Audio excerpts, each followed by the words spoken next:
After 8 years of marriage to my husband, Ethan, I had been spying on his ex, Amelia's social media. In Amelia's latest post, I saw the will Ethan had drawn up in advance. Upon my death, all of my assets are to be inherited by Ms. Amelia. Ethan, you're so young to be making a will, and you're leaving everything to Amelia. What about your wife? I was standing outside the prestigious law firm's office, carrying the lotus leaf-wrapped beef ribs he loved. I heard his good friend, Caleb, ask, and Ethan's cool voice replied, "My wife will have our son to take care of her, but Amelia has never married. I want her to have some support after I'm gone." Caleb asked again, "What if your wife finds out and gets angry?" Ethan replied decisively, "My wife is a gentle person. We've been married for 8 years, and she's never once raised her voice to me. She won't be angry." Caleb was puzzled. "Then why don't you divorce your wife and marry Amelia? Your career is stable, you have a child. What's wrong with pursuing your own happiness?" Ethan was silent. He thought of his gentle, considerate, but bland wife,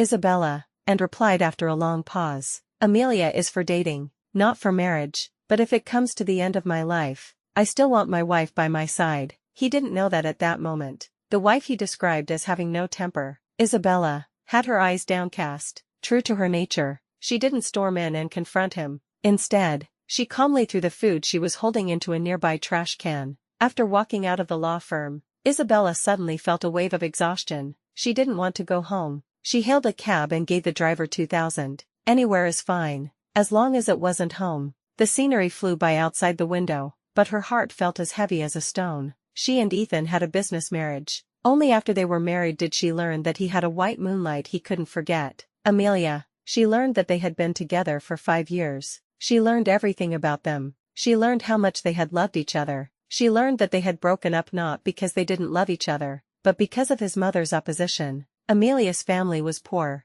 Her father was an alcoholic, and her mother had remarried. His mother felt her family background was unsuitable, a mismatch. Most importantly, Amelia had a hereditary blood disorder. His mother couldn't accept such a daughter-in-law. To break them up, she had even threatened to kill herself, and had even gone to Amelia, kneeling before her, begging her to leave. Even then, they had refused to break up. In the end, for some unknown reason, Amelia had left on her own. Only then did Ethan, following his parents' wishes, marry her. After their marriage, Isabella had dutifully played the role of Mrs. Vance. She never interfered in his private affairs. When her in-laws deliberately made things difficult for her, she never talked back. After giving birth to their son, she never let him worry about the child's education and growth. He didn't have to worry about anything at home. She had thought that by being quiet, diligent, and virtuous, she could maintain a stable family and earn the respect of her husband and his family. But now she realized that her constant forbearance had not earned her respect, only contempt. The sun rose and set.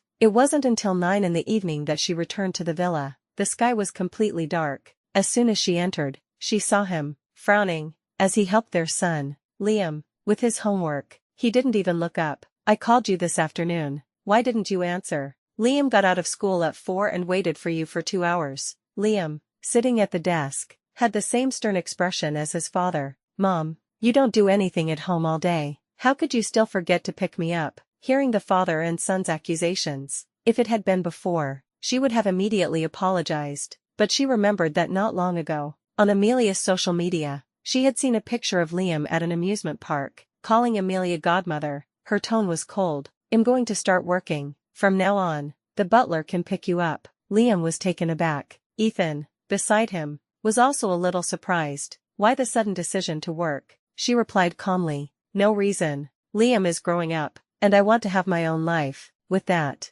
she ignored them and went to her room. She couldn't help but go to her bedside table and take out a small notebook from the bottom drawer. Inside were 5 sealed sentences, 5 wishes she had made before she was married, which had never come true. Looking at them, she realized she had never really lived for herself. She looked at her first wish: drink a cup of milk tea, eat a hot pot meal. She had a very strict upbringing, always the good girl, the well-mannered young lady in the eyes of others. After her marriage, she was the perfect wife and mother in the eyes of others. So to this day, she had never once had a cup of milk tea or a hot pot meal. Thinking of this, she closed the notebook. She changed her clothes and left the house. She had the driver take her to the nearest hot pot restaurant. Sitting in the restaurant, she ordered the signature dish and a cup of milk tea. The milk tea was delicious, and the hot pot was delicious. She just hadn't realized that such a small wish would take her over a decade to fulfill. Halfway through her meal, her phone rang. She thought it was Ethan, but it was just an alarm she had set for herself. 10 p.m. Remember to warm up milk for Liam and check his homework. She glanced at it, turned it off, and permanently deleted all the alarms on her phone.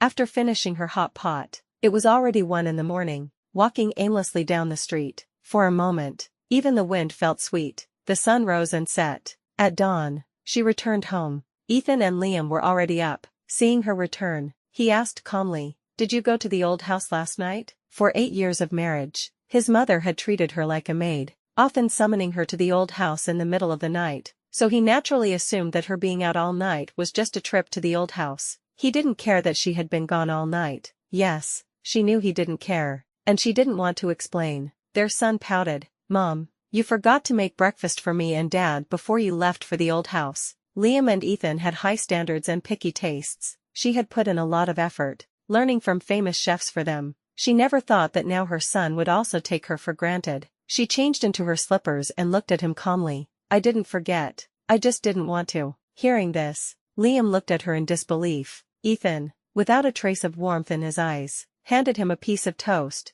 Liam wrinkled his nose. "It's gross. I don't want it." If it had been before, if Liam didn't eat, she would have been very worried and would have tried to coax him with all sorts of things. But now, watching this scene, she was unmoved. She warmed up a glass of milk for herself. Ethan's gaze swept over her, and he said, not too harshly, not too softly, "Liam has a parent-child activity at school at 9 this morning. Don't forget." Her hand, holding the glass, tightened. "Didn't I tell you yesterday that I'm going to work?" Only then did she realize that he hadn't taken her words seriously at all. Hearing her cold tone, he was slightly taken aback. It was the first time in their 8 years of marriage that he had seen his gentle wife angry. He was about to explain when Liam whispered, "Dad, can I ask Godmother to go with me then?" Hearing this, he looked away. "You can, but don't tell your mother." His voice was just loud enough for her to hear, but she was unmoved, silently eating her bread and drinking her milk. After the butler had taken their son to school, he couldn't help but walk over to her. "Isabella, what's been wrong with you these past 2 days?" She looked up at him and suddenly wanted to ask the question that had been buried in her heart for 8 years. "I want to ask you a question." "What?" he asked, puzzled. "If you had married your ex, Amelia, instead of me, would you have let her be a housewife, staying at home to take care of you and the children?" His thin lips pressed together. He was silent. She saw this and gave a bitter smile, her long eyelashes hiding the disappointment in her eyes. In their 8 years of marriage, she had only mentioned Amelia to him once. In the first year, at that time, he had been very angry, giving her the silent treatment for a month. From then on, she had never dared to mention her name again. But now, she didn't care anymore. She just wanted to hear his answer. But after a long silence, all she heard was him changing the subject. "From now on, you can do whatever you want." With that, he turned and left. She watched his back, the bread in her mouth tasteless. She put down her glass and went back to her room. She hadn't slept at all last night. Today, in a rebellious mood, she lay in bed and slept all morning. When she woke up, she was going to fulfill her second wish. "Cut my hair, wear the clothes I like, put on makeup." Before, out of consideration for her status, she could only wear light makeup, and her hair had to be long and black. But now, she went to a hair salon and said to the stylist, "Please dye my hair chestnut brown and cut it into a bob." The stylist was puzzled. "Miss, your hair is so long and beautiful. Why do you want to cut it?" "Because I don't like it," she replied, looking at her unchanging self in the mirror. The stylist didn't understand. If she didn't like it, why had she kept it so long? "Your hair is in great condition. It would be a pity to cut it short and dye it." She didn't hesitate. "If it's something that pleases me, it's not a pity." As the long, carefully tended strands of hair were cut away, she felt the shackles of her past life disappear, and a sense of lightness washed over her. 2 hours later, the stylist looked at her in the mirror and exclaimed, "You look beautiful with short hair." She was also a little surprised. It was the first time she had seen a different version of herself. After paying, she went to a clothing store. Before, her clothes had been handmade by Italian designers, in a monotonous, elegant style. Now, she wanted to buy the clothes she wanted to buy. As soon as she entered, a sales associate came up to her. "Ma'am, what kind of clothes are you looking for? Something in the minimalist style you're wearing?" She shook her head. "No, I want to change my style." She changed into a rose-pink dress and had the sales associate apply some light makeup. When she saw her new self in the mirror, she was stunned for a long time. As she was leaving the clothing store, she was about to go home when she saw him and Amelia, holding Liam's hand, walking toward her. She instinctively wanted to turn and hide, but before she could, the three of them passed her by. Liam's childish voice followed, "Godmother, I was so good at school today. Can I have an extra ice cream later?" In that moment, she realized he hadn't even recognized her, or maybe he just didn't care. Just then, he, who had already walked past, instinctively turned his head. He looked at her back, a fleeting look of confusion on his face, but he quickly looked away. Through the reflection in a shop window, she watched the three of them walk away. She remembered a line she had once read in a book, "Without a spiritual connection, a marriage is just two strangers living under the same roof, each in their own loneliness." She gave a self-deprecating smile. He was never lonely. She took out the notebook from her bag and looked at her third wish, "Buy back my beloved motorcycle and ride again." Then, she called her best friend, "Chloe, Chloe, are you free? Can you come with me to buy back my motorcycle?" Chloe immediately agreed. "I'll come and get you." An hour later, Chloe brought her back to her own house. As she looked at her in confusion, Chloe opened the garage door. A red motorcycle was right in the middle. Her eyes widened. Chloe met her red-rimmed eyes and smiled knowingly. "I knew you would want it back one day, so I've been keeping it for you." A lump formed in her throat. She hugged her best friend. "Chloe, thank you." The red motorcycle cut through the night. The moment the wind lifted her clothes, she felt alive again. This time, she stayed out until 2 in the morning. When she got home, he and her son were not there. The butler was surprised to see her dressed like that but quickly composed himself. "Madam, the master has taken the young master to the old house. He asked me to tell you that he won't be back for a few days." "I know." She cut him off. She knew what he meant. Before, whenever she had done something wrong, he would take Liam to the old house and give her the silent treatment, waiting for her to come and apologize. But now, she wouldn't go to the old house. She wouldn't apologize. A family should understand each other, not just have one person constantly compromising. For the next week, she rode her motorcycle on the mountain roads at night and went shopping with Chloe during the day, and began to take over the company her mother had left her. That week, he and Liam did not come back, nor did they send her a single message. Without her, they were happy. Every night, in the family group chat, she would see the photos and videos Liam posted. "Dad took me to Universal Studios today. So much fun. Dad said you should share good food with the people you love most, so I brought back some delicious cheese yogurt for Grandma." Liam also posted a picture of 3 shadows, 2 large and 1 small. A relative commented below, "Did Liam go out with his mom and dad? Such a happy family of 3. Liam replied, "Not with Mom." Looking at Liam's constant posts, she silently unstarred him, unpinned him, and turned off his special notifications. Before, whenever he posted, she was the first to like and comment. She would reply instantly, never letting a conversation die, and would be the first to say good morning and the last to say good night. This was the love she had once given her son, but now, she was taking it all back, bit by bit. As she was canceling everything, he sent her a message. It was the first time in their 8 years of marriage that he had contacted her first during a Cold War. "When you come back to the old house tomorrow, please bring Liam's favorite Gundam toy." Still polite and distant, as if she were just a maid in the house, she didn't reply, turned off her phone, and fell into a deep sleep. The next day was the beginning of autumn. In the morning, the driver took her to the old house. His mother was a very traditional woman. Besides important holidays, she also held gatherings for the change of seasons. As the eldest daughter-in-law, she had to be there to greet relatives and guests. For 8 years, she had never missed one. When she arrived at the villa, she heard guests talking about her. "Ethan, why didn't Isabella come with you earlier?" "She had something to do at home. She'll be here this morning," he replied calmly. Just then, she pushed open the door and walked in. The room fell silent. When he saw her, a look of shock crossed his face. He saw that his usually plain wife was wearing exquisite light makeup today. Her once waterfall-like long hair was cut short and dyed, and her usual pale clothes were replaced with a begonia-colored dress. "Isabella, why did you come like this?" The guests, having recovered, were also a little surprised. "Isabella, why did you cut your hair and put on makeup?" His mother, who had been drinking tea, heard this and finally looked at her daughter-in-law. Her eyes filled with disbelief. She walked up to her and, in front of everyone, said coldly, "What are you wearing? Go and change, then come back." The usually obedient and sensible Isabella did not do as she wished this time. She replied, word for word, Mom, how I dress is my freedom. I don't want to change. His mother was taken aback. It was the first time Isabella had ever talked back to her. The guests, watching this scene, were also surprised. Isabella had always been gentle and elegant. What had gotten into her? He, who had been silent, spoke up. Isabella, apologize to Mom. Their son also came over with a stern face. Mom, I don't like the new you. She looked at the two of them, one large and one small, and felt a sense of irony. This was her husband, her son. In front of everyone, she said to him, I did nothing wrong. I will not apologize. Then, she looked at her son. You don't like me. That's fine. I like this version of myself very much. With that, she ignored the strange looks from everyone and turned to leave. After walking out of the old house, she couldn't help but take out the small notebook from her bag.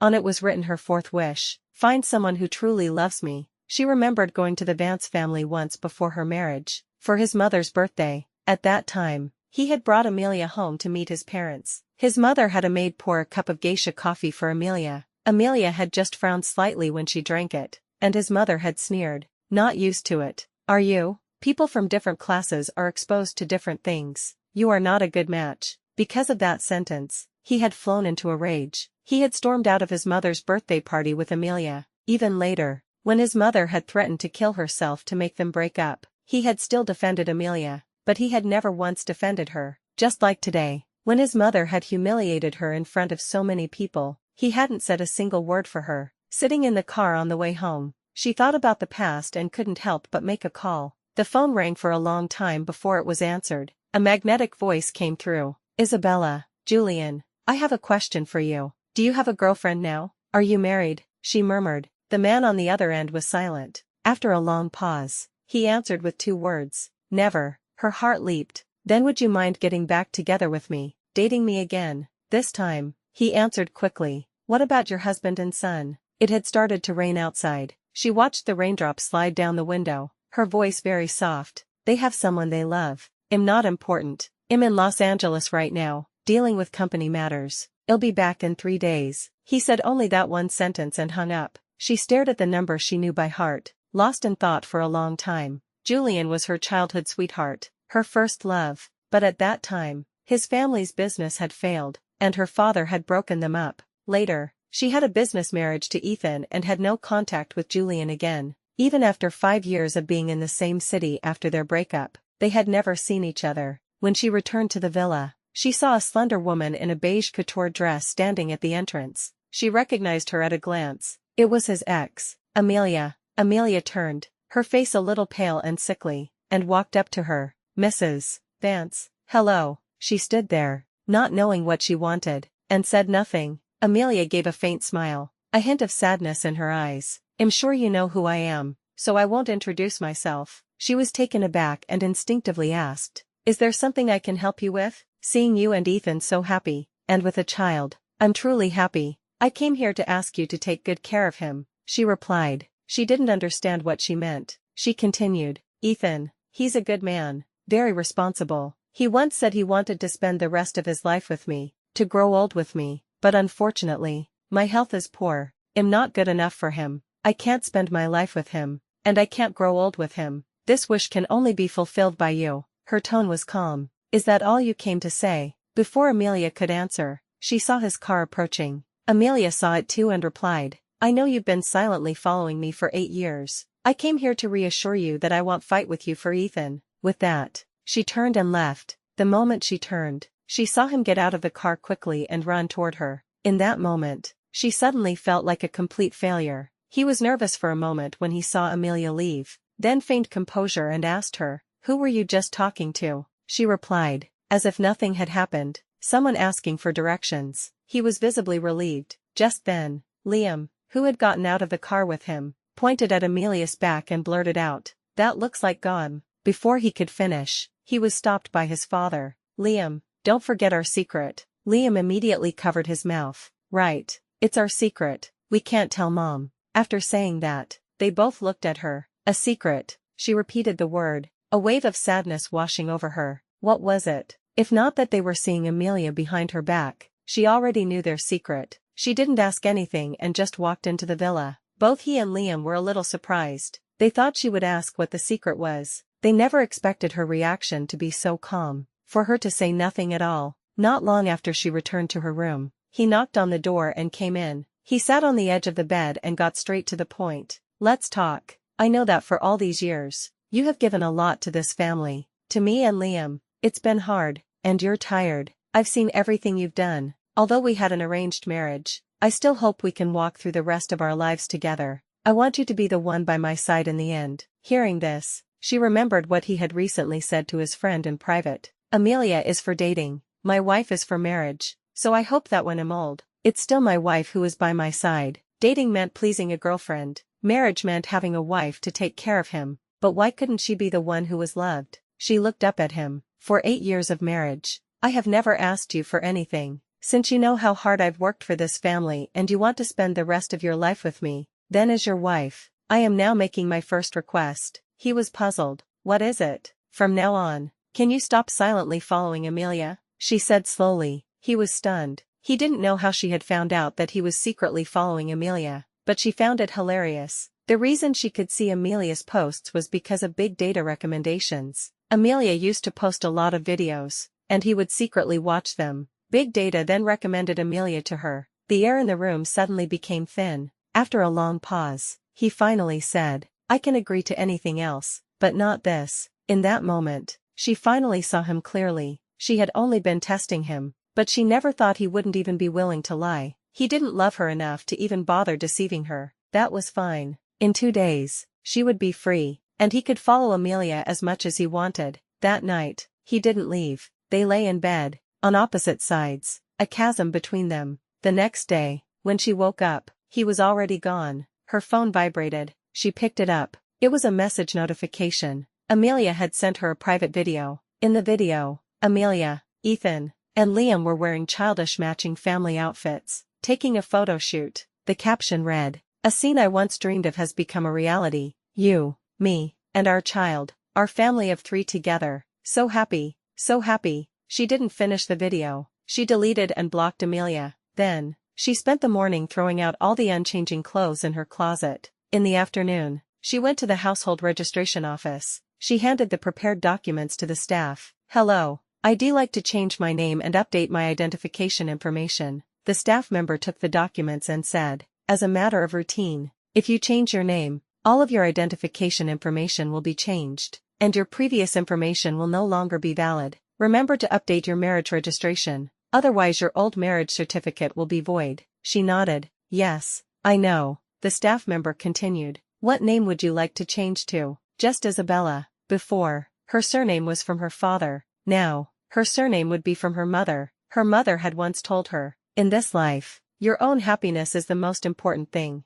Before, she had always compromised and sacrificed for her father's family. Now, she wanted to find her own happiness and no longer be trapped in this cage. 5 hours later, all her identification information had been changed. She walked out of the household registration office, looked up at the blue sky, and clutched the new household registration book and ID card in her hand, feeling as if she had been reborn. From now on, there was no more Isabella of her father's family, and she was no longer Ethan's wife. It was evening when she returned to the villa. He and Liam had not returned. After washing up and lying in bed, she received 2 messages. One was his explanation. I took Liam to the amusement park. We were tired, so we're staying at a nearby hotel. We won't be back tonight. The other was Julian's flight information. Arriving at the international airport tomorrow at 1 in the afternoon. She knew they weren't at an amusement park. They had been with Amelia all along, but she didn't care. She replied to him. I see. Then she replied to Julian. Okay,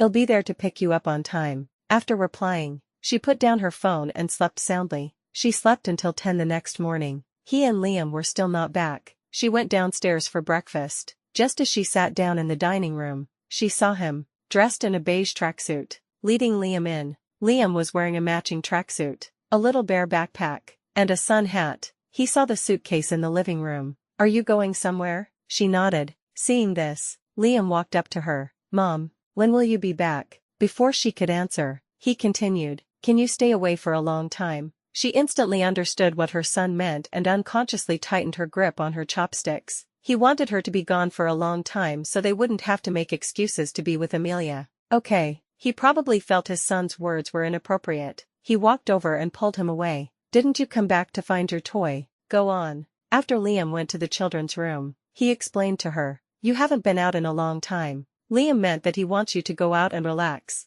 Don't overthink it. She just hummed in reply and said no more. The living room was quiet for a moment, with only the sound of her chopsticks and bowl clinking. Not long after, Liam came downstairs with his toy. Dad, let's go. He stood up and straightened Liam's collar. Say goodbye to your mother. Liam waved impatiently. Bye, Mom. She didn't reply, because they would not be seeing each other again. She watched the two of them disappear, put down her chopsticks, and picked up her suitcase. Before she left a note. Where the money is where the love is. Ethan, I know the name on your will is not mine, but Amelia's. I also know that you and Liam have been secretly seeing her behind my back. I don't want to be Mrs. Vance anymore. I want to be myself. So, am leaving you. With that, she left for the airport without a backward glance. At 1 in the afternoon, a tall, elegant figure emerged from the VIP channel at the airport. After 3 years, seeing Julian again, her eyes instantly turned red. He walked straight toward her. Why is your first reaction to seeing me not happiness, but sadness? Were you bullied? She choked,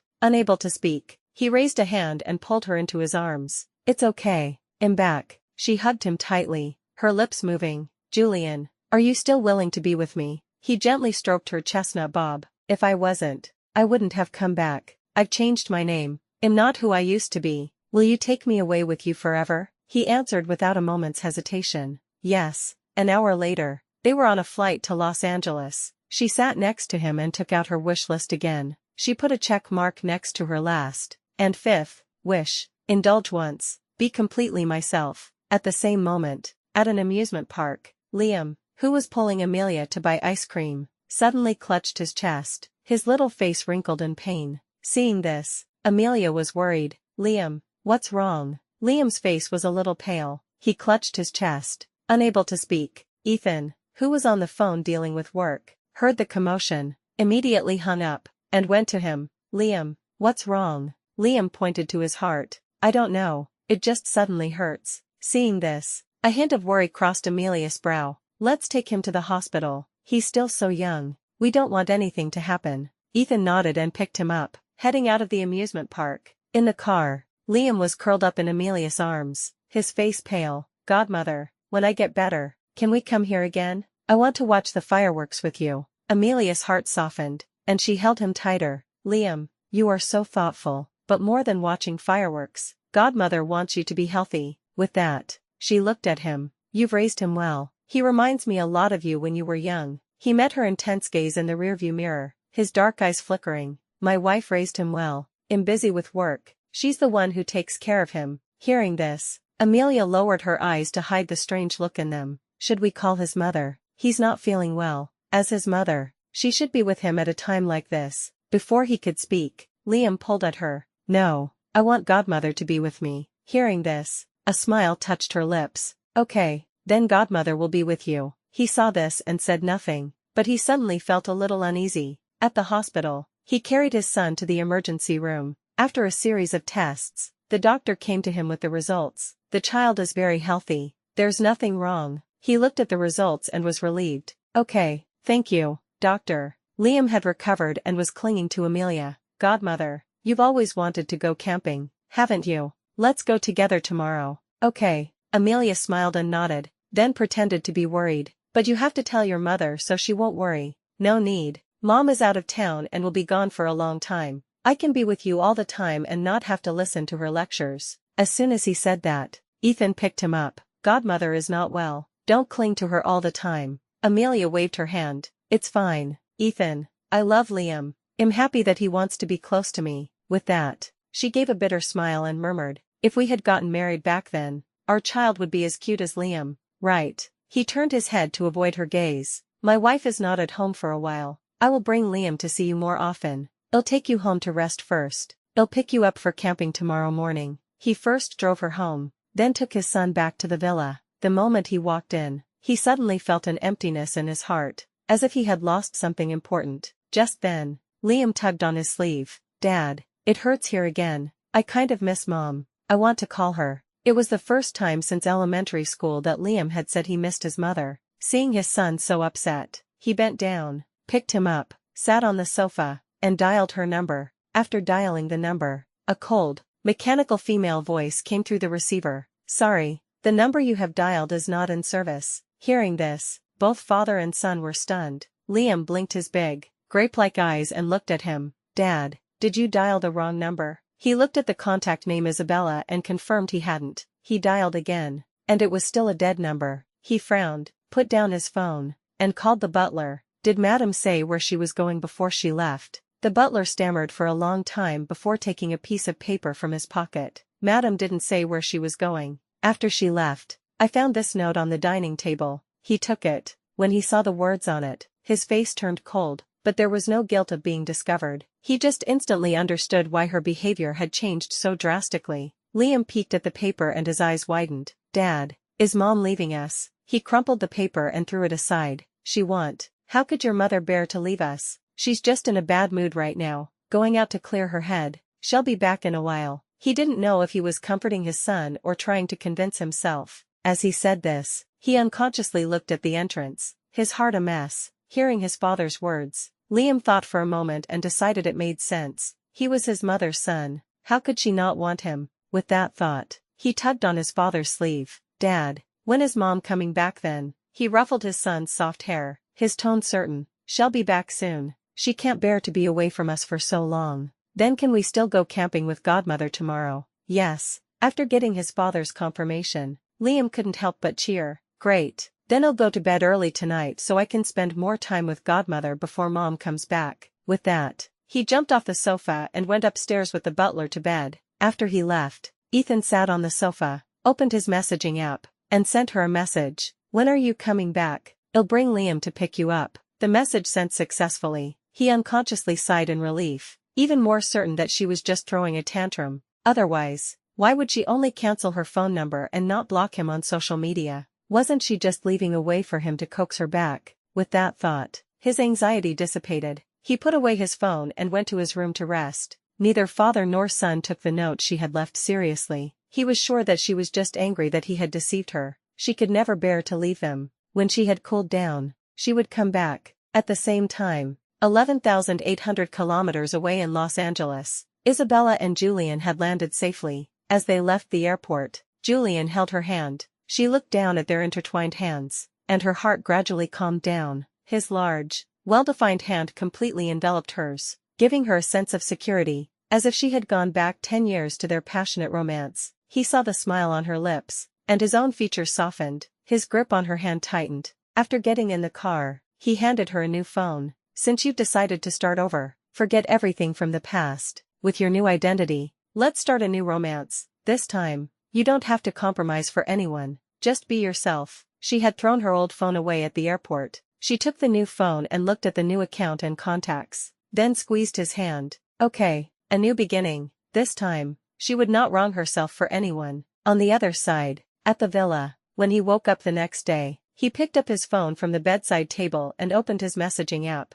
Other than work messages, there was nothing else. The message he had sent her lay unanswered. He frowned, his hand holding the phone unconsciously tightening. For 8 years of marriage, she had always replied to his messages instantly. Even if she was in the shower, she would dry her hands and reply as soon as she received a message from him. She never let his messages go unanswered overnight. After a long pause, he put down his phone, rubbed his temples, and got out of bed to wash up. He had promised the child that he would go camping with Amelia today. He couldn't break his promise. As he was choosing his clothes in the closet, he picked up a tracksuit and then put it down. He opened his messaging app and sent her another message. "Where did you put my gray tracksuit? I can't find it in the closet." He waited for 5 minutes, but still no reply. His message was like a stone thrown into the sea. A wave of frustration washed over him. He exited the chat and randomly picked a black tracksuit, put it on, and went downstairs. Liam was already dressed and waiting for him. Seeing him come down, he eagerly picked up his camping bag and ran to him.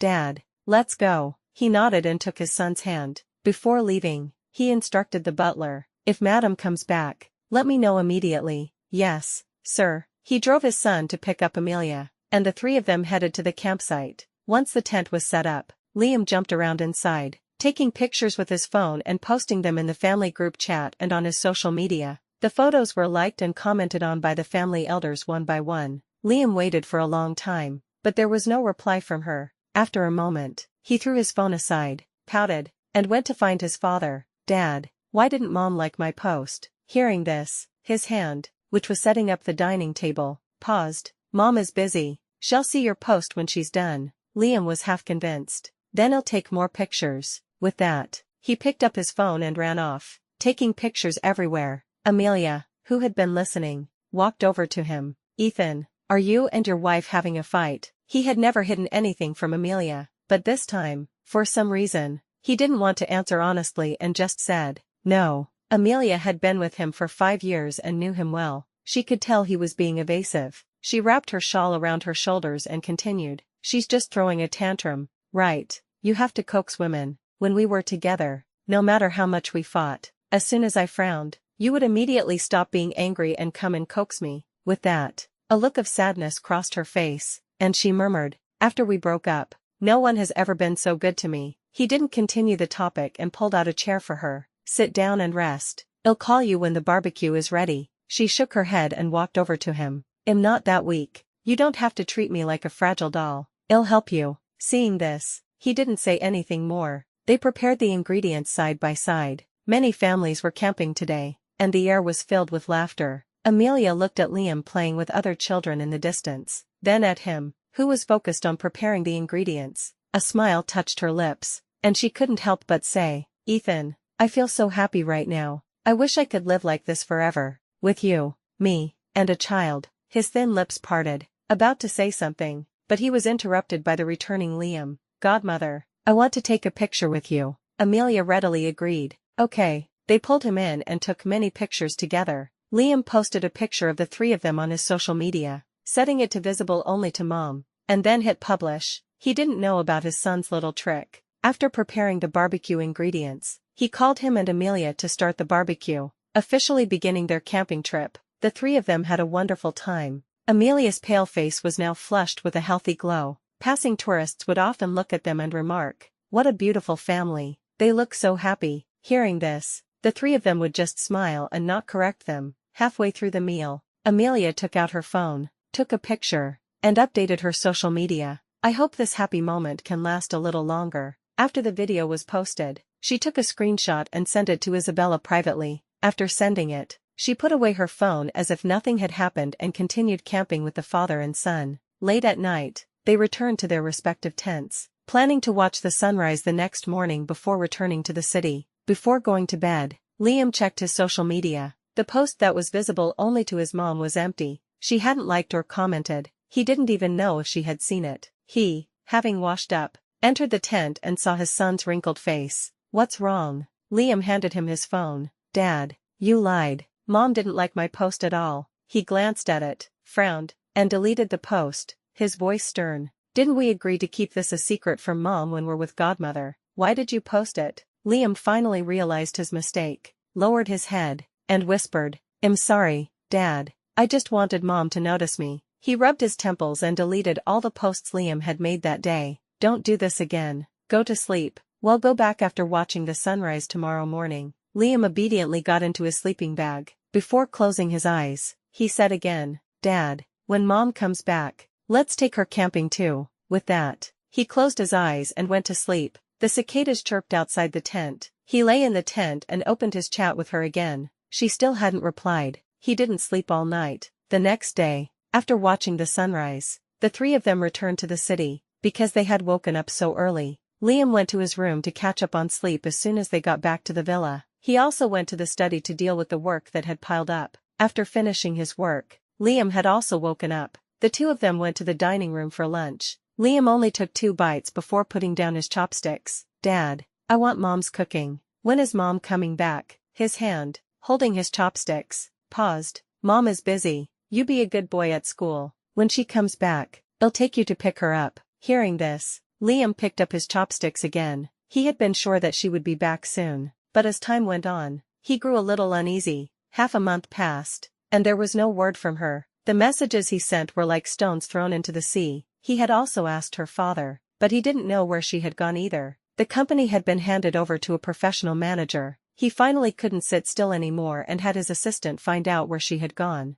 But the assistant said she had changed her name, and her previous identification information had been cancelled. He couldn't find her. His face was cold as he instructed his assistant, "Hire a detective to continue the search, no matter what it takes. I want to know her exact location within 3 days." The assistant understood. "Yes, I understand." This time, the assistant was very efficient. In just 2 days, he had found all of her new information and her current location. "Mr. Vance, I found out that Madam has changed her name. She now goes by Isabella and is currently in Los Angeles." He flipped through the documents the assistant had found. When he saw a photo of a man standing next to her, his eyes darkened. "Booked 2 tickets to Los Angeles for tomorrow." "Yes, sir." He took Liam out of school and flew with him to Los Angeles. Liam was excited to be going to find his mother. After they landed, they didn't even rest and went straight to her current location, a motorcycle track. He led Liam into the track and looked around. Just then, a red motorcycle crossed the finish line,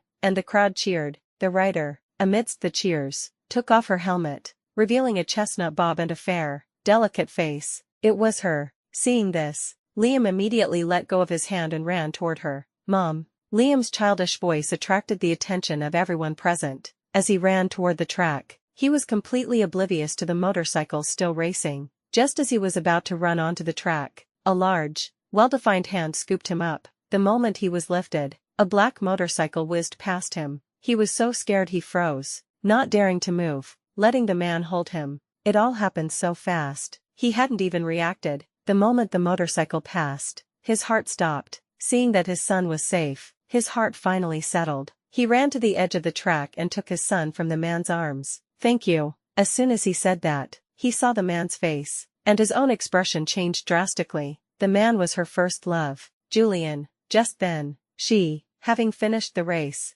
walked off the track and came over to them. Liam, still shaken, saw her and instinctively reached out for a hug. "Mom." She just glanced at him and stood by Julian's side. "The race is over. Let's go back." Seeing that his mother was ignoring him, Liam's eyes instantly turned red. "Mom, why are you ignoring me?" Seeing her and Julian standing so close, and their intimate conversation, his face darkened even more, and his tone turned cold. "Isabella, didn't you see? Your son was almost hit by a car." Hearing this, she looked at him. "My name is Isabella now, not Isabella. You've got the wrong person." With that, in front of both father and son, she took Julian's hand and was about to leave. Seeing this, he immediately stepped in front of him. He wanted to question her, but looking at Liam in his arms, he swallowed his words. "Isabella, Liam has missed you while you've been away. I won't press you for the reasons you left right now. Liam is scared. He needs you." With that, he walked up to her, and Liam once again reached out to her. His voice choked.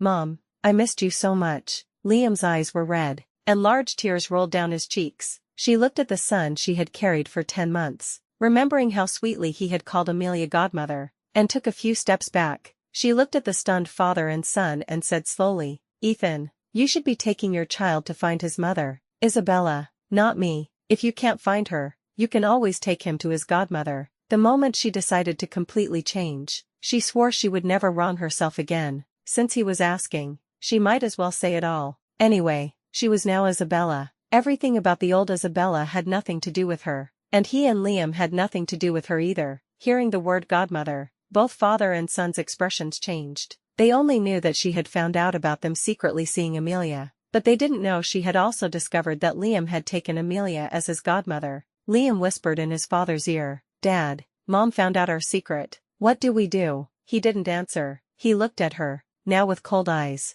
and his heart sank. His grip on Liam unconsciously tightened. "I'm sorry. I didn't mean to hide it from you. It's not what you think. Come back with me. I'll explain everything to you," she replied with a detached expression. "No need. We have no relationship now. You don't need to explain anything to me, and I don't want to hear your explanations. Please move." With that, she pulled Julian past them. As they passed him, Liam grabbed her arm. He, with red eyes, held on tightly, his voice choked. "Mom, why won't you coax me?" She turned to meet Liam's hurt gaze, gently pulled her arm away, and said, word for word, "Because I don't want you anymore." With that, she ignored Liam's hurt expression and walked away with Julian. Seeing that his mother was really ignoring him, Liam's little mouth puckered, and he cried even louder, shouting at her back, "You're a bad mom. I hate you." He buried his face in his father's chest and sobbed. He had wanted to go after her, but seeing his son in such a state, he gave up the idea. He carried his son out of the track and back to the hotel to comfort him, but no matter how he tried, it was no use. Liam sobbed, his tears unstoppable, and kept repeating, "Bad mom. Why doesn't mom want me anymore?" He was at a loss. He had very little parenting experience. She had always been the one to take care of the child, so he had no idea how to calm him down. Just as he was at his wit's end, his phone rang. It was Amelia. When he answered, her gentle voice came through. "Ethan, I heard you went to Los Angeles to find your wife. How did it go? Did you find her?" He rubbed his temples. "Yes, I found her. We'll be back soon." Liam's sobs could be heard through the phone. She sounded worried. "I hear Liam crying. What's wrong?" He was about to brush it off, but then he thought of something and asked. "Liam had a little fight with his mother. Do you know how to calm him down? He's been crying nonstop. I'm afraid he'll make himself sick." Hearing this, she replied, "Give him the phone. I'll talk to him." He handed the phone to Liam. "Liam, it's Godmother." Liam sobbed and took the phone. His voice choked. "Godmother, why doesn't mom want me anymore?" She said something, and Liam gradually stopped crying. "Okay, then you have to come quickly, Godmother." After he said that, he handed the phone back to his father and went to the bathroom to wash his face. Seeing this, he was relieved and thanked her. "Thank you. It's a good thing you were there." "It's nothing. Liam has grown up with me." Hearing him so sad, "I'm also very sad." She paused and continued, "I booked the earliest flight to Los Angeles. When I get there, I'll help you look after Liam so you can go and coax your wife. No matter what, you are a family." She is Liam's biological mother. How can she be so heartless? He didn't refuse. She refused to communicate with him, and Liam was emotionally volatile. He couldn't handle it on his own. It would be a great help if she could come. "Amelia, thank you." She smiled faintly. "With our relationship, do you need to say thank you? As long as you are happy, I'm fine. Get some rest. Remember to pick me up from the airport tomorrow." With that, she hung up. Just then, Liam, having washed his face, came to him.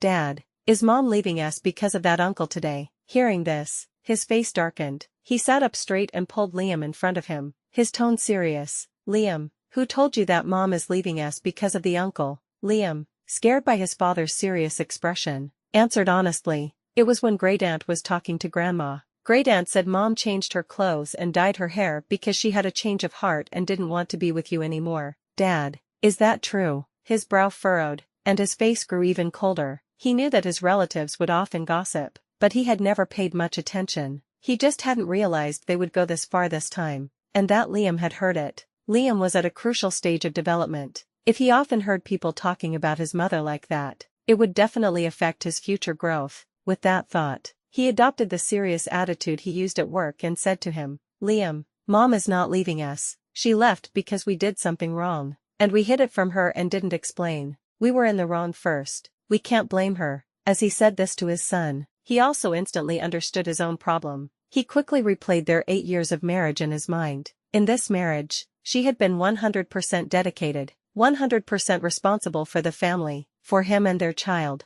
But what about him? He had left his inheritance to someone else behind her back, and had even taken their child to see another woman, to call another woman godmother, and he had often given her the silent treatment. Putting himself in her shoes, he wouldn't have stayed in this family either. Thinking of this, he didn't know how to continue explaining to his son. Seeing that he was silent, Liam took the initiative. "Dad, if we apologize to mom, will she forgive us?" Hearing this, he took a deep breath and suppressed the discomfort in his heart. He ruffled Liam's little face. "She will. As long as we recognize our mistakes and apologize to her, she will forgive us." Hearing this, Liam's wrinkled little face finally relaxed. "Then let's go to bed early tonight and get up early tomorrow to find mom. Then we'll bring her home." "Okay." He took his son to dinner, gave him a quick bath, and then put him to bed. After Liam was asleep, he got up and walked out of the bedroom. Standing by the window, he used the new phone card he had just gotten and dialed her new number. After a long time, the call was finally answered. A cool male voice, speaking English, came through. "Hello, who is this?" Hearing this, he clenched his phone and replied in English, "I'm looking for Isabella." Hearing him say that, the man switched to Chinese. "She's already asleep. Who is this? If you have a message, you can tell me." I will pass it on. Hearing this, he could no longer maintain his composure and said directly, I am Isabella's legal husband, Julian. I have nothing to say to you. Give her the phone. He had read the documents his assistant had found several times on the plane, including information about Julian. He had only known that she had a first love whom she was forced to break up with, but after she married him, she had never contacted him. Because of that, he had never taken her first love seriously, but he never thought that after 8 years, they would rekindle their romance. Regardless of his feelings for her, he would not allow his wife to have contact with any other man. It was a matter of a man's pride. Julian, on the other end,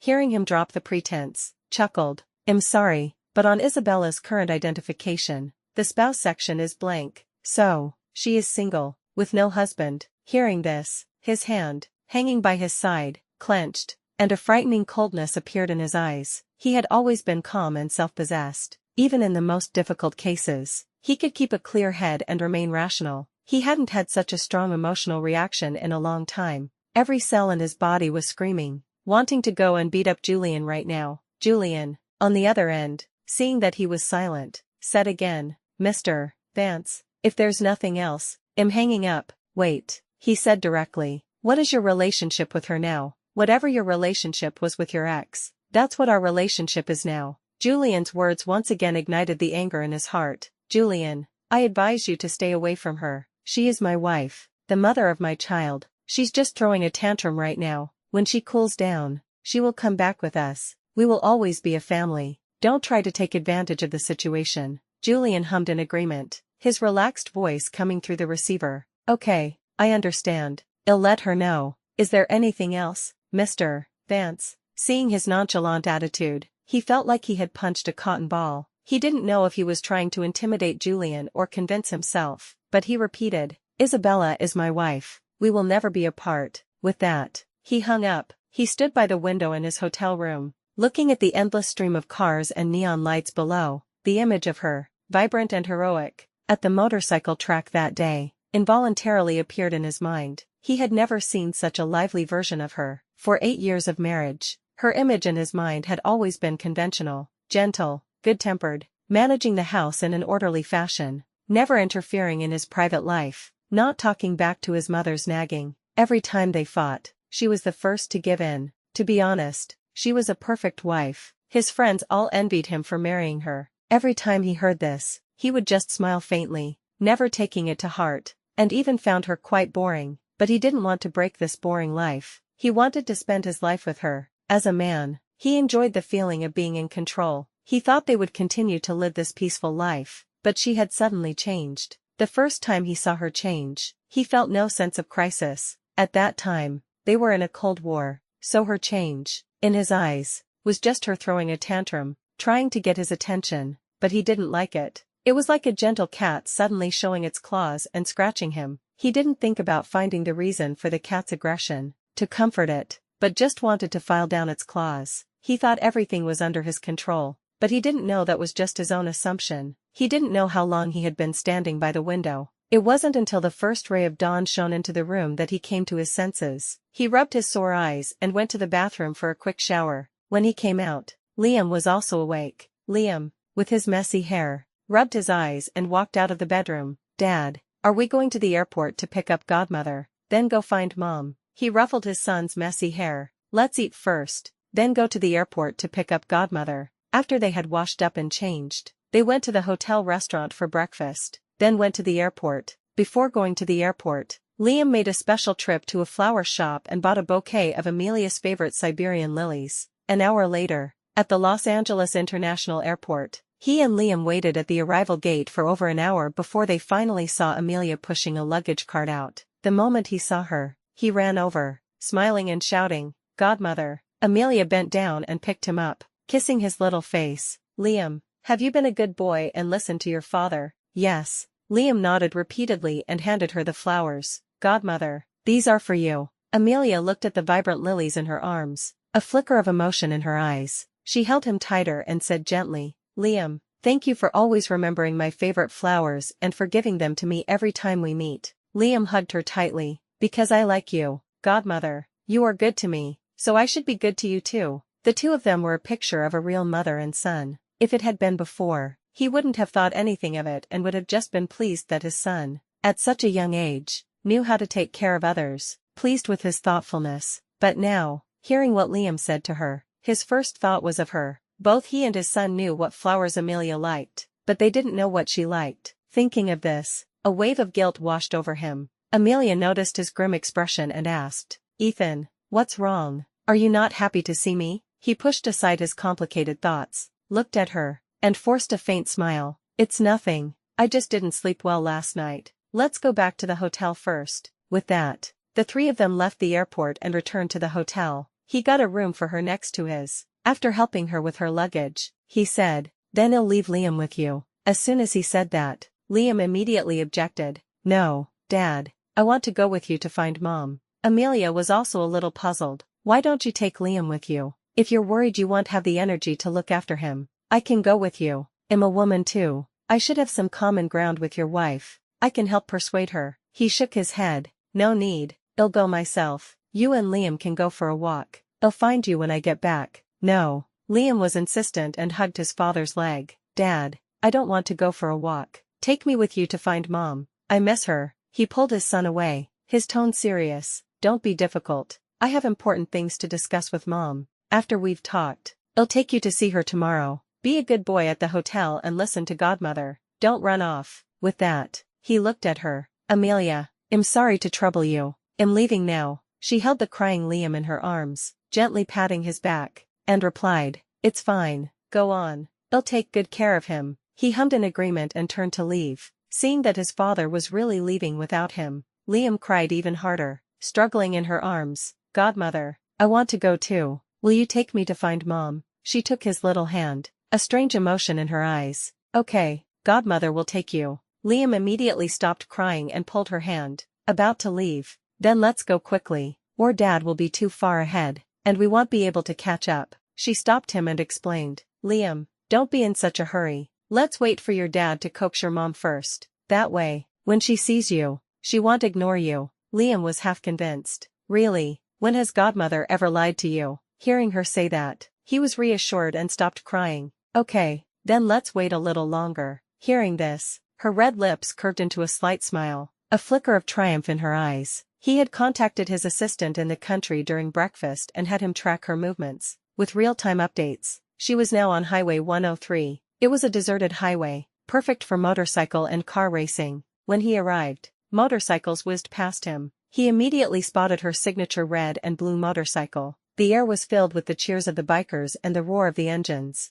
If it weren't for waiting for her, in such a noisy environment, he would have turned and left immediately. He stood by the side of the road with a cold expression, waiting for her. The red and blue motorcycle lapped the track again and again. Just as his patience was running out, the sound of brakes screeched nearby. She got off the bike, took off her helmet, and her newly dyed red hair was dazzling in the sun. A tight black motorcycle suit perfectly hugged her figure. She ran a hand through her sweat-soaked bangs, her almond eyes filled with satisfaction. He was about to approach when a woman in a brown leather jacket ran past him and hugged her tightly. "Isabella, you were so cool just now. This is the real you. This is the Isabella the first know." The woman was her best friend, Chloe. She leaned against her beloved bike, dangling the keys. "It's all thanks to you coming all this way to help me modify my bike. Without you, what would I do?" Chloe patted her chest. "Don't worry, as long as you're riding, I'll be modifying." He looked at her, so free and radiant, leaning against the bike, a flicker of amazement in his eyes, his heart skipping a beat.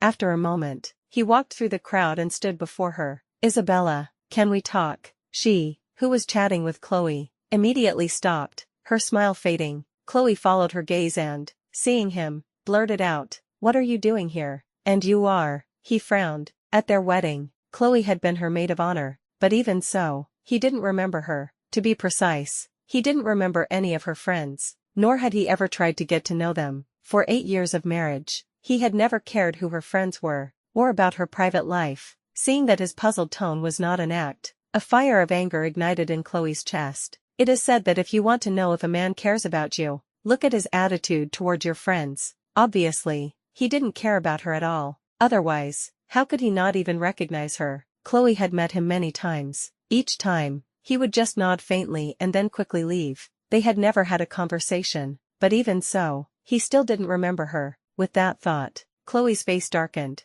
and she felt indignant for her best friend, Ethan. Isabella was so unlucky to marry you. You don't deserve her at all. Chloe's voice was loud, and all the bikers turned to look at the three of them, but intimidated by his powerful aura, no one dared to approach. His expression was indifferent. His thin lips parted. This is my family matter. Please don't interfere. Chloe was indignant and was about to continue questioning him when she was stopped by her. She pulled her best friend behind her and looked him straight in the eye. Ethan, you really don't recognize her. Hearing this, he looked at Chloe again, trying to place her face. After a long moment, his gaze returned to her, and he shook his head. I don't. Hearing those three words, a wave of sadness washed over her. This marriage was a real failure, because he didn't value her. Even her friends were disrespected. She suppressed her discomfort, pulled Chloe to her side, and said to him, her name is Chloe. She is my best friend. 8 years ago, she was my maid of honor and spent the whole day with you at our wedding.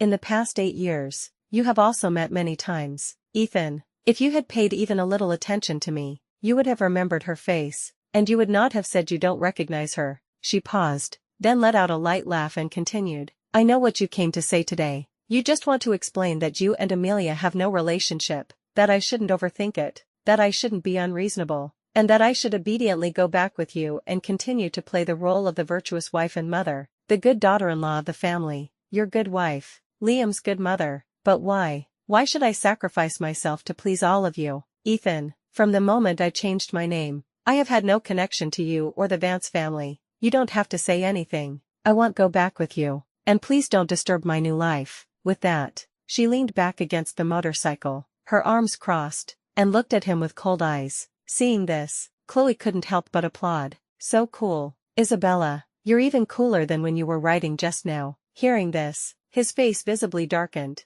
and the pressure around him dropped a few degrees. When he saw her look at him, her gaze cold and without a trace of warmth, a wave of frustration washed over him. In his mind, she shouldn't be like this. Even if their marriage had no love, they should still be respectful to each other. She shouldn't be looking at him with such cold eyes. He took a deep breath and suppressed his frustration. Even if you changed your name, you are still my wife, and you are still Liam's mother. The bond between us can never be broken. It's too noisy here. Let's go somewhere quiet and talk. Clear up the misunderstanding. With that, he reached for her hand, but she slapped it away. Mr. Vance, the Vance family can afford a doctor, can't they? If your hearing and comprehension skills are a problem, please see a doctor immediately. With that, she put on her helmet, got on her bike, and sped away with Chloe. He stood there, watching the exhaust fumes, his hands unconsciously clenched. She had changed. She was brighter, more lively, more free, more confident, and she was also more heartless, colder,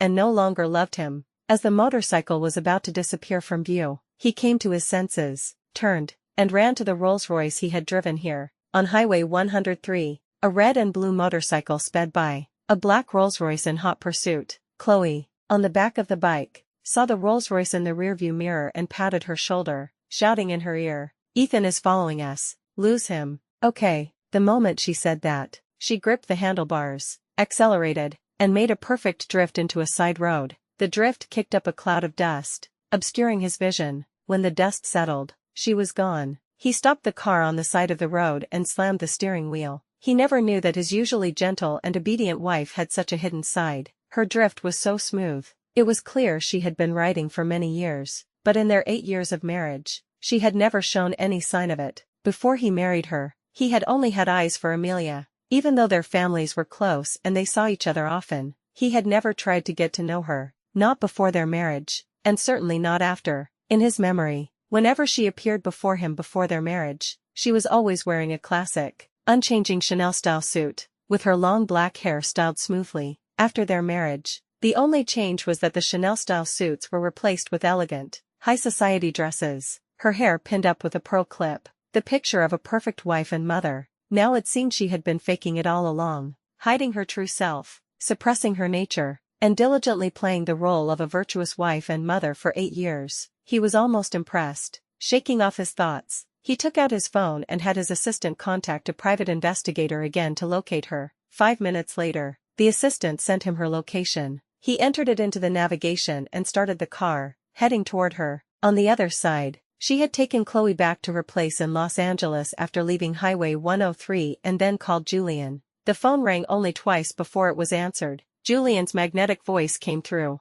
"You've only been gone for a little while, and you already miss me." Hearing this, she blushed and cleared her throat. "When did you become such a smooth talker?" He sighed, his voice full of mock sadness. "It's because I've been apart from a certain someone for too long. I'm afraid that if I'm as wooden as I used to be, I'll lose my wife again." Seeing him take the conversation in a different direction, she quickly brought it back. "All right, I called to ask when you get off work. I'll come and pick you up. It'll probably be late tonight. I have a video conference. You can go for a walk. I'll message you when I'm done." He replied, "Okay, then you get to work. See you tonight." With that, she hung up. She put away her phone and rode her motorcycle to a nearby park, planning to wait for him at his company after sunset. She parked her bike, unzipped the top of her motorcycle suit, revealing the tube top underneath, and walked toward a bench. She had only taken a few steps when her wrist was grabbed from behind. His familiar voice followed. "Isabella, there's no one else here now.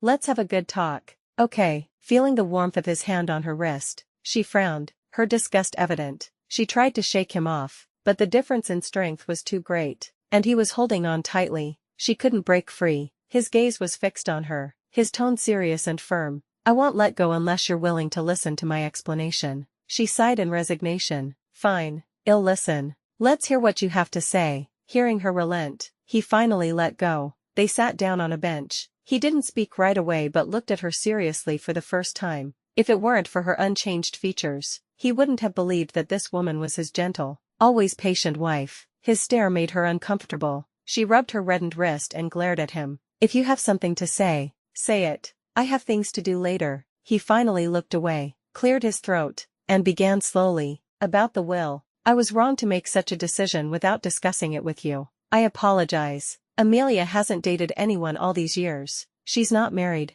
and she has no children. We were together once. I don't want to see her old and alone, so that will was just to give her some security. As for you and me, we still have Liam. Both our families will eventually be his, so you don't have to worry about being old and alone, with no one to take care of you. If you're really concerned, when we go back, I will revise the will, set aside your share, and have it notarized to protect your interests. Will that be okay?" Her impatient expression froze for a moment at his last question. It was the first time he had ever spoken to her in a consultative tone, asking for her opinion, but the timing was wrong. She turned to meet his expectant gaze and said coldly, "Ethan, your question is meaningless. If you really intended to do this, you wouldn't be asking for my opinion. You would have already done it and presented it to me. What are you trying to prove by saying this? That you are finally being magnanimous and respecting my opinion? That you want me to be grateful? To be so moved by your concession that I cry and go back to being the gentle Isabella? To obediently return with you and continue to serve your family?" With every word she spoke, his face grew darker. She was in no mood to decipher his emotions. She paused and continued, "As for your claim that I will need to rely on Liam when I'm old, that's ridiculous. I have my own hands and feet, 5 public companies, and shares in the family business. Why would I need a thankless child to rely on in my old age? As long as I have money, I can have any kind of elder care service I want. Why should I continue to suppress my temper and take care of a father and son who don't even care about me, all for a distant old age?" When she called Liam a thankless child, his face darkened completely, his voice turning cold. "Liam is the son you carried for 10 months. How can you say that about him?" She was nonchalant. "Am I wrong? Liam is calling Amelia godmother and is at her beck and call, but he's impatient and dismissive with me. How can you see him as my security in my old age?" As soon as she said that, Liam's childish voice came from a short distance away. "Mom." She turned to the sound and saw Liam running toward her with a bouquet of carnations. "Mom, these are for you," he said, trying to stuff the flowers into her arms, but she didn't do what he expected, happily accept the flowers, ruffle his hair, and say thank you. She put the flowers aside and looked at him, her voice flat. "Thank you, but I don't like carnations. Don't send them again." As soon as she said that, Amelia walked over gracefully. "Mrs. Vance, it's the child's thought that counts. Even if you don't like them, you shouldn't say it like that. You'll hurt his feelings." Before she could speak, he stood up and stood between them, blocking their view of each other. He looked at Amelia, his brow furrowed. "I told you to wait for me at the hotel. Why did you bring Liam here?" "Liam was crying for his mother, so I thought I'd bring him over. I also wanted you all to sit down and talk things out, to clear up any misunderstandings," Amelia said, then stepped around him and extended her hand to her. "Mrs. Vance, hello. Although you've known me for 8 years, I'd still like to formally introduce myself. My name is Amelia. I am Ethan's good friend and Liam's godmother." The past was brought up again. This time, there was no embarrassment on her face. She was completely at ease as she stood up and shook her hand. "Hello, I'm Isabella, not Mrs. Vance, not anyone's wife, and not anyone's mother. I hope you won't get it wrong next time, miss." He saw this and was confused. What, 8 years ago? Hearing this, Amelia looked at him, a faint smile on her lips. "Ethan, you don't know yet, do you? Miss Isabella has been following." She cut her off and went along with her, admitting it directly. "For 8 years of our marriage, I have followed Amelia for 8 years. So, I know everything that has happened between you two for the past 8 years. The moment she said that, his pupils trembled, and his gaze darted between the two of them. He thought she had just accidentally seen Amelia's post and found out about the will. He never thought she knew everything. In an instant, everything made sense. He composed himself, clenched his fists, and tried to control his emotions as he asked her, "So, this wasn't just a whim. It was all planned, wasn't it? You were planning to leave me and Liam all along, weren't you?" She shook her head, her face impassive. "If I hadn't seen that will, I might have just put up with you for the rest of my life. I wouldn't have made up my mind to leave so quickly." She paused, as if remembering something, a look of relief in her eyes. "Ethan, I should thank you. Thank you for making me determined to end this wrong marriage. Thank you for making me determined to be myself. I don't want to dwell on the past of the old Isabella. Now, I just want to live every day as the new Isabella." As the last word fell, she felt a weight lift from her shoulders. She was completely free. The other three, hearing her words, had different expressions. A flicker of surprise crossed Amelia's eyes, but she quickly composed herself, a polite smile on her lips. Liam's big eyes slowly filled with tears. Although he was young, he understood what his mother was saying. It seemed she really didn't want him anymore. He stared at her, trying to find a trace of a lie on her face, but he failed. Her whole demeanor was one of indifference. She stood there, letting him scrutinize her. It was only at this moment that he truly panicked. His heart felt like it was missing a piece, and it ached. It wasn't until Liam's sobs reached his ears that he was pulled back to reality. Liam ran up to her, crying, his little fists pounding on her. "Bad mom. I won't let you say that. You can't leave me." She looked down at the son she had carried for 10 months, at the hatred and dissatisfaction in his eyes, and her heart still ached. Liam was the apple of her eye, spoiled from a young age. Both their families had doted on him, giving him whatever he wanted. As a result, he had become unruly and had a growing temper. One person trying to discipline, 100 people spoiling. Whenever she tried to correct his behavior, someone would always interfere. Liam, being young, naturally preferred his indulgent grandmother and relatives over his disciplinarian mother, but he had never thought of being separated from her. In his memory, no matter what he did, his mother would always patiently coax him and would never leave him. But today, after hearing her say those words, his young heart was dealt a huge blow. He didn't realize it was his own problem that had made his mother so sad and made her leave. He was still stuck in his own world, thinking everyone should dote on him.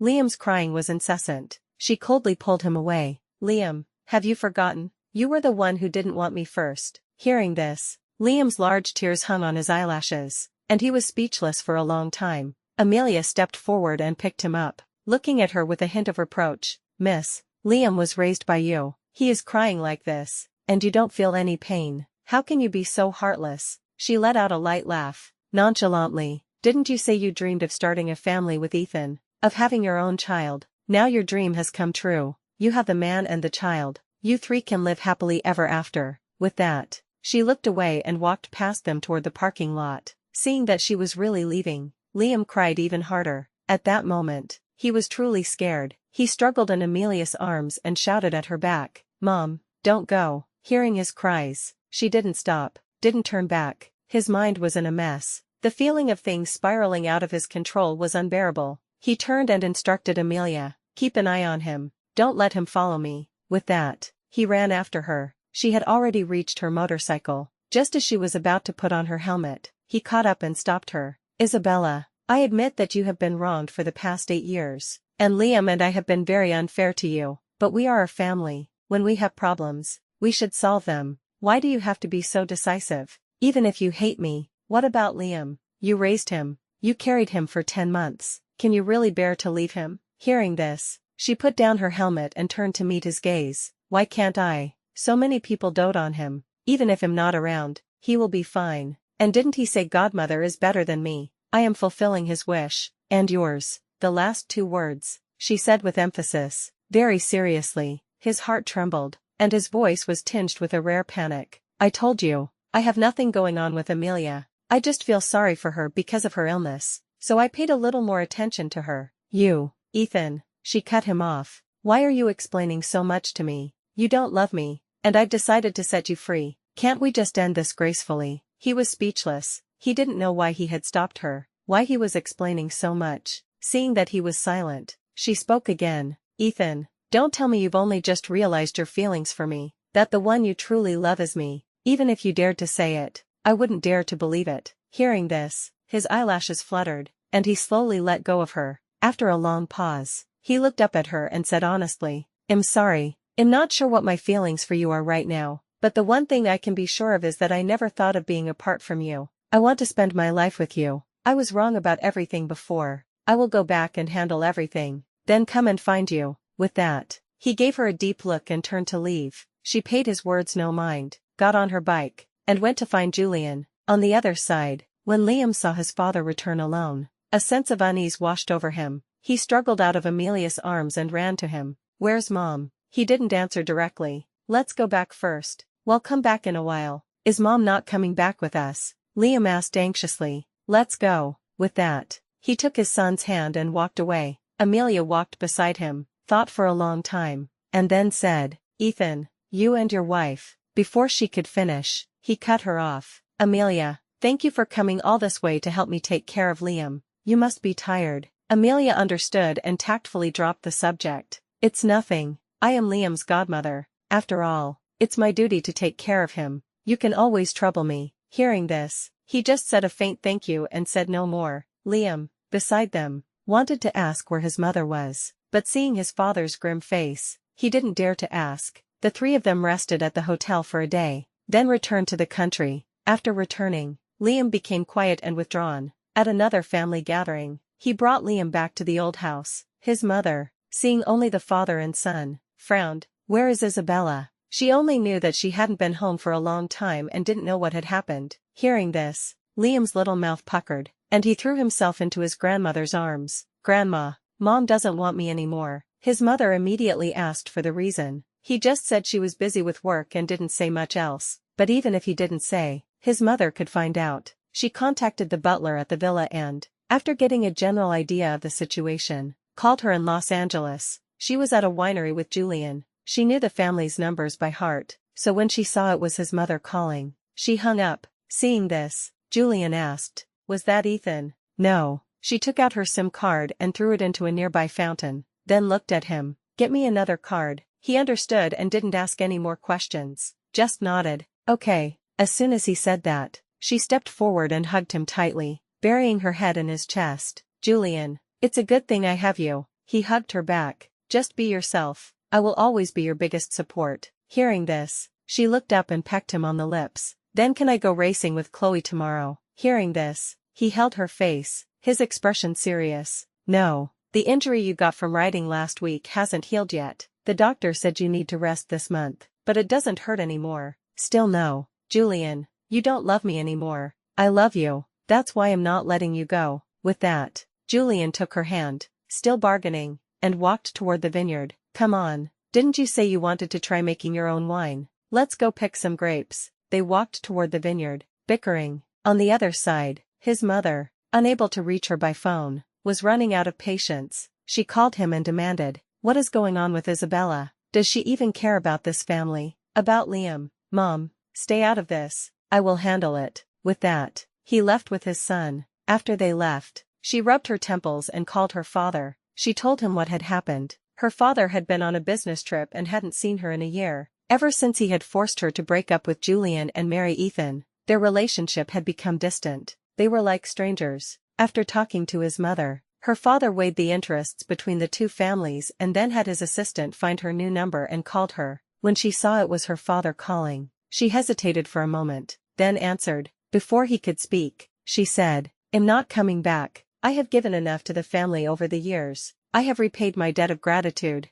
If you still want to work with the Vance family, you can do it on your own. Don't think about sacrificing me again." Her father was silent for a long time, then said, "If you're not happy out there, come back. The family will always be yours. I was wrong about what happened before." With that, he hung up before she could reply. She stared at the disconnected call, lost in thought for a long time. Time passed in a flash. It had been 6 months since he had returned from Los Angeles. In those 6 months, he had become more and more certain that he couldn't live without her. Life was the same as before, but without her, it was like food without salt, tasteless. Liam would always ask him when his mother was coming back, when they were going to find her. He didn't know how to answer and could only say that he would take him to find her when he had a vacation. One day, after finishing a difficult case, he went to a bar with his friend, Caleb. As one of his few friends, Caleb naturally knew about his situation. He poured him a drink. "Still haven't figured out your feelings for her. Are you just going to let this drag on?" He drained his glass and shook his head without a word. Seeing this, Caleb asked, "What about Amelia? Do you still love her?" Hearing this, his hand, which was pouring another drink, paused. He answered honestly,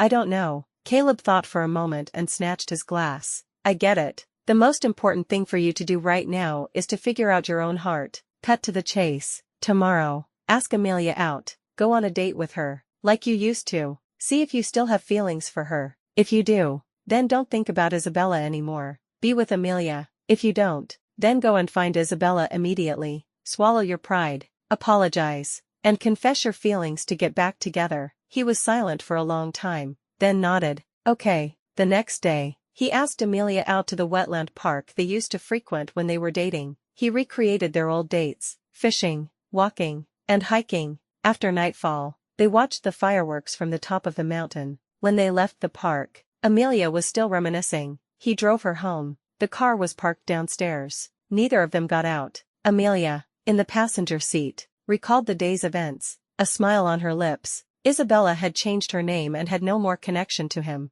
And today, he had asked her out. In her eyes, it was a sign that he wanted to get back together. She had had this thought for a long time, but because of her poor health and his mother's opposition, she had suppressed it. Now that Isabella had left, and he had a child, and his mother was old, there were no more obstacles between them. They could be together without any worries. With that thought, the smile on her lips deepened, but she didn't say anything, waiting for him to speak first. He, in the driver's seat, thought back on his date with her and found that his heart was calm. He didn't feel the same excitement as before. In that moment, he was finally sure. He no longer loved her. She waited for a long time, but he didn't speak. Just as she was about to take the initiative, they both spoke at the same time. "Ethan, let's start over." "Amelia, I don't love you anymore." The two voices sounded at the same time. It took her a long time to recover. Her eyes filled with disbelief. "What did you say?" After he had said those words, he felt as if a heavy weight had been lifted from his chest. He was relieved. He turned to meet her stunned gaze and said frankly, "Amelia,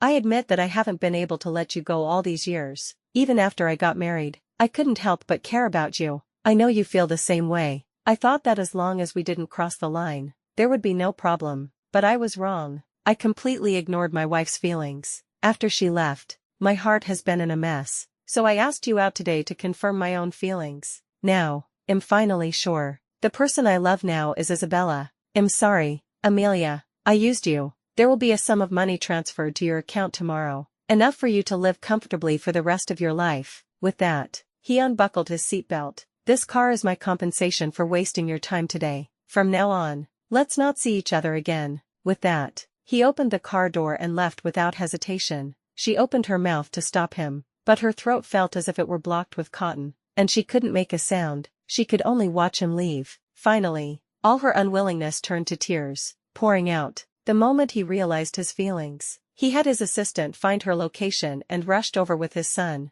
They arrived at a church according to the location. The moment they pushed open the door, they saw her, in a wedding dress, getting married to Julian. He froze. Liam, realizing what was happening, his eyes instantly turned red. He was about to shout "Mom" when Julian's bodyguards covered his mouth and took him out of the church. He was also escorted out. Liam stood outside the church, crying, "Dad, why didn't we come earlier? Mom is marrying someone else." She doesn't want me anymore. He was still in shock. It wasn't until the church doors opened again and she, in her wedding dress, stood before him, that he came to his senses. Julian whispered in her ear, "I'll be right here. When you're done, come and find me." With that, he and the bodyguards turned and left. The white wedding dress stung his eyes. He stepped forward and took her hand. "Isabella, I've thought about it for a long time. I'm sure that the person I love is you. My care for Amelia was just because I couldn't let go. Can we start over? This time, I will love you well." Liam also stepped forward and hugged her waist, crying,